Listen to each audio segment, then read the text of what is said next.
उत्तराखंड स्थापना दिवस यानी कि कल 9 नवंबर को मनाया जा रहा है और उत्तराखंड बने 23 साल पूरे हो गए हैं। बावजूद उसके उत्तराखंड आंदोलनकारी आज सड़कों पर उतरे हैं क्योंकि कल ही राज्य स्थापना दिवस है। उससे पहले आखिर क्या वजह है, किन कारणों से राज्य आंदोलनकारी जो उत्तराखंड के हैं वो सड़कों पर आपको नजर आ रहे हैं। मैं आपको बता दूं, इस वक्त ये आप जो तस्वीर देख रहे हैं ये देहरादून है, उत्तराखंड की राजधानी, वहाँ का परेड ग्राउंड। वहाँ सब लोग जमा हुए हैं और ये सचिवालय कूच करने वाले हैं। क्या है इनकी मांगे, किन मांगों को लेकर के जा रहे हैं, तो सीधा से जानेंगे। आप लोग कल देखा जाए तो राज्य स्थापना दिवस है, 23 साल का उत्तराखंड हो रहा है, उसके बावजूद क्या जरूरत आन पड़ी कि आज सड़कों पर उतरना पड़ा? देखो, हमारा उत्तराखंड राज्य उत्तराखंड की विषम भौगोलिक परिस्थितियों को मद्देनजर रख के बना था, लेकिन सारी राष्ट्रीय पार्टियों ने इसे देहरादून ही एक राजधानी बनाई, जिसके कारण जो उत्तराखंड मूल जिसके विकास होना था वो पलायन नहीं रुका, वो पलायन आज भी जारी है। हमारा आज का मुख्य है ये गूंगी और बहरी सरकारें। हमारे कई इतने वरिष्ठ राज्य आंदोलनकारी हैं जो चिन्हीकरण की प्रक्रिया से छूट गए। हमारी एक मांग उनकी है कि उनकी चिन्हीकरण शीघ्र किया जाए, समान पेंशन करी जाए, 15,000 पेंशन और पेंशन पट्टे के साथ की जाए। हमारे क्षेत्र में हिमाचल की तरफ से धारा 371 सख्त भू कानून लागू किया जाए और इस उत्तराखंड को नकल माफियाओं से, इस उत्तराखंड को शराब माफियाओं से, इस उत्तराखंड को भू माफियाओं से बचाया जाए। हमारी सारी मातृशक्ति को, क्योंकि आंदोलन हमारी मातृशक्ति ने आंदोलन इसलिए नहीं किया था कि हमें पेंशन मिले, लेकिन इन सरकारों ने डिवाइड एंड रूल किया, क ख ग की श्रेणी में बांट दिया। हमारी हर आंदोलनकारी महिला ने सड़कों पे अपनी जवानी पूरी दे दी इस उत्तराखंड राज्य के लिए। ये वो उत्तराखंड राज्य जिसने भारतीय सशस्त्र सेनाओं को गौरवान्वित इतिहास के लिए हजारों वीर पुत्र दिए। इस नौजवान ने साइंस एंड टेक्नोलॉजी के अंदर हमारे नौजवान दिए। आज ये सरकार है, चाहे वो कोई सी भी सरकार हो, उसने उत्तराखंड को मुख्यमंत्री बनाने की प्रयोगशाला बना दी है। कोई भी सरकार हो, उत्तराखंड को मुख्यमंत्री बनाने की प्रयोगशाला मातृशक्ति भी सड़कों पर उतरी है। इसका मेन मुद्दा ये है, सरकार ने इस ओर ध्यान नहीं दिया, ना दे रही है। आंदोलनकारियों ने आज राज्य बनाया है, क्यों बनाया? अपना वो राजधानी होगी, अपना यहाँ के महिलाओं का विकास होगा, यहाँ के समाज का विकास होगा, सड़कों का विकास होगा, शिक्षा का विकास होगा। बेरोजगारी कितनी, बेरोजगारी देखिए, आप सड़कों पे घूम रहे हो बच्चे।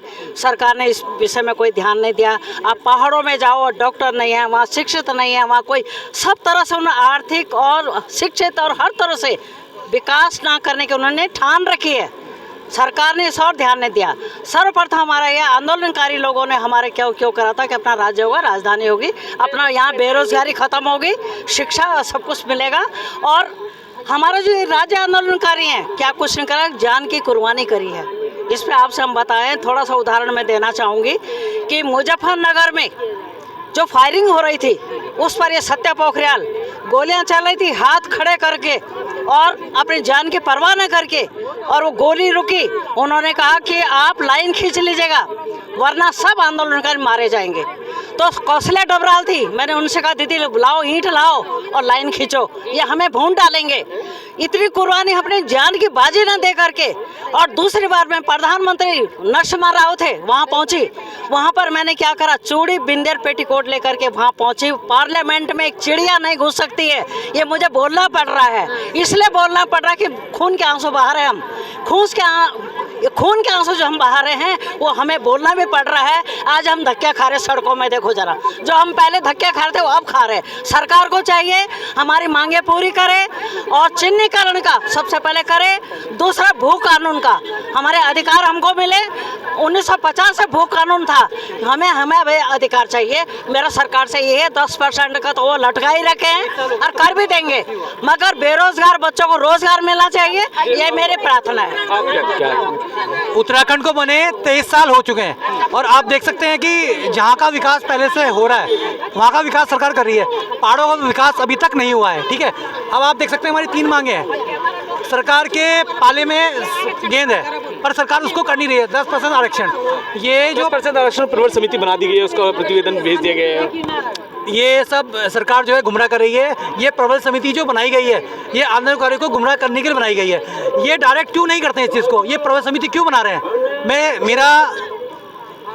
मेरा धामी जी से कहना है कि आप परिवृत समिति क्यों बना रहे हैं, आप डायरेक्ट 10% आरक्षण को घोषित क्यों नहीं कर रहे हैं, ये आप चीज़ समझ सकते हैं कि क्यों नहीं कर रहे हैं। और दूसरी बात, चिन्नीकरण की मांग काफ़ी टाइम से चल रही है। जितनी महिलाएं हैं यहाँ पे, कुछ महिलाएं ऐसी हैं जो बुजुर्ग हो चुकी हैं और जो आज मेरा नाम सुभागा फरसवाण है, मैं जोगीवाला बद्रीपुर से हूँ। 1994 से तब वर्ध जवानी थी, 38 साल की उम्र, अपने छोटे छोटे बच्चे बिस्तर में छोड़ के हम सड़कों पे चलते थे। एक एक चप्पल यहाँ टूटती थी, एक चप्पल लेके हम पैरों में चलते थे। विक्रम वाले हमें सीट नहीं देते थे, सिटी बस वाले हमें सीट नहीं देते थे। हम किस ढंग से जाते थे लाल पीले होके, वो हमारा दिल जानता। परंतु हमें ये मालूम नहीं था कि हम ये राज्य मिलेगा और हमारे यहाँ जो है बोरी बाजार बनेगा। बोरी बाजार बनेगा। मैं एक आंदोलनकारी हूँ, राय वाले से हूँ। शायद उस समय हमारे पास जैसा इस टाइम फोन का साधन है, उस टाइम होता तो सरकार के आगे हम एक एक चीज रखते, एक एक चीज। जहाँ हमने ठोकर खाई है, कभी रानी पोखरी की जंगलों में छोड़ा गया। क्या मेन मांगे क्या हमारा ये है एक समान पेंशन पट्टा, और जो चिन्हीकरण पे ये मुद्दा चल रहा है इसको जल्द से जल्द खत्म करे बस। मैं देहरादून सैनिक कॉलोनी प्रेमनगर से हूँ और मुझे आज बहुत ही दुख हो रहा, बहुत ही रोना आ रहा है। इन बहनों ने इतना आंदोलन खेला, इतना आंदोलन, किसके पैर टूट रखे, किसके हाथ टूट रखे, अभी भी उनका चिन्हीकरण नहीं हुआ। सरकार को करना चाहिए इन बहनों की चिन्हीकरण। यानी कहाँ से लाएंगे वो खर्चा जो उनके हाथ में था, वो तो आंदोलन में खत्म कर दिया। और आंदोलन में क्या, अभी तो ऐसे लोग आप बस गए यहाँ जो उनको जीना भी हराम कर दे। और इन बहनों का जल्दी से जल्दी चिन्हीकरण होना चाहिए, नहीं तो ये बहन कहाँ से करेगी, बच्चे किसके देते हैं।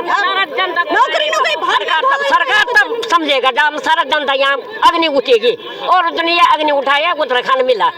दलालों ने किसी की पेंशन लगाई, अपने बहनों की लगाई, मामा फूफू की लगाए, हम लोग ऐसे रहे। खर्च करा, पता नहीं 2-3 साल तक यहाँ पर रहे।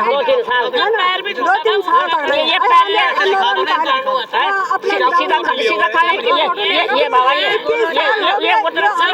मुजफ्फरनगर कांड हुआ था, उस समय ये उसके बाद ये धरने पे बैठे थे अपनी मांग को लेकर, जो कि आज तक पूरी नहीं हुई। इनका सिर्फ मांग